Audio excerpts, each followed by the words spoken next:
Operation সিঁদুরের পর এবার অপারেশন কেল্লার এই তাতেই খতম শোপিয়ানে 3 লস্কর সন্ত্রাসী।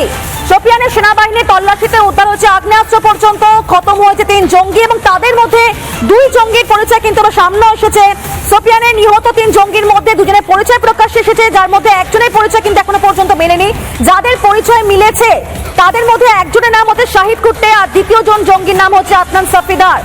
তৃতীয় জঙ্গির এখনো পর্যন্ত কিন্তু নাম পরিচয় জানা যায়নি, তবে তা জানার চেষ্টা করছেন তদন্তকারীরা।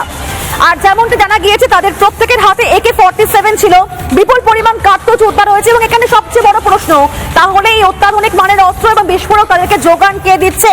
3 জঙ্গির নামে আগে থেকে পোস্টার পড়েছিল এবং সোমবার রাতে জম্মু কাশ্মীর পুলিশের কাছে কিন্তু ইন্টেলিজেন্স ইনপুট আসে, একটি তথ্য আসে এবং তারপরে কিন্তু সেই গভীর জঙ্গলের মধ্যে সশস্ত্র জঙ্গিরা যে লুকিয়ে রয়েছে, গার্ড ঢাকা দিয়ে রয়েছে, এমনটা কিন্তু খবর পান তারা। তারপরেই একেবারে সেই দুর্ধর্ষ অভিযান, সিআরপিএফ সেনাবাহিনী যৌথ অভিযান তারা করেন এবং তাতেই দেখা যায় কিন্তু সেখানে কাশ্মীর পুলিশের অ্যান্টি মিলিটেন্ট বাহিনী তাদেরকে সাহায্য করে এবং ভোর রাত থেকে লাগাতার গতকাল গুলিযুদ্ধ শুরু হয়েছিল।